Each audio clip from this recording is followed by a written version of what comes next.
السلام علیکم دوستوں، آج کی ویڈیو بادشاہ اور بیوقوف کے ایمان افروز واقعے کے متعلق ہے۔ ایک بادشاہ نے ایک دن اپنے وزیر سے بلا کر کہا کہ ہمارے محل میں عقل مند تو سبھی ہیں، لیکن کوئی ایسا بھی ہونا چاہیے جس کے عجیب و غریب سوال و جواب سن کر ہم فارغ اوقات میں محظوظ ہوا کریں۔ وزیر نے بادشاہ سلامت کی حکم کی تعمیل کرتے ہوئے ایک بیوقوف محل میں تعینات کیا اور باقاعدہ اس کی تاج پوشی کی گئی، اور وہ خود سبھی درباریوں اور بادشاہ سلامت کا دل خوش کیے رکھتا تھا۔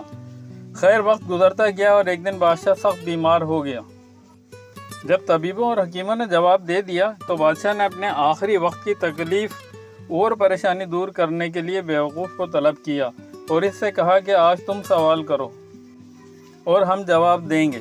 بیوقوف نے پہلا سوال کیا، جناب بادشاہ سلامت، آپ اپنی موت کے بعد کہاں تشریف لے جائیں گے؟ بادشاہ سلامت نے جواب دیا، اپنے مالک کے پاس۔ بیوقوف نے دوسرا سوال پوچھا، جناب بادشاہ سلامت، وہاں آپ کتنے روز قیام فرمائیں گے؟ بادشاہ سلامت مسکرائے اور کہنے لگے، ہمیشہ ہمیشہ کے لیے۔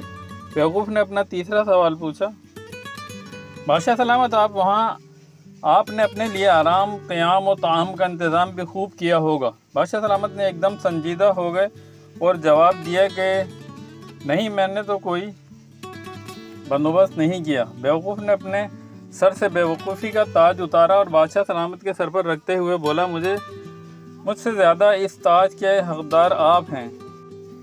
جہاں ہمیشہ نہیں رہنا وہاں اتنی بڑی سلطنت بنا لی، اور جہاں ہمیشہ رہنا ہے وہاں کے لیے کچھ بھی انتظام نہیں کیا۔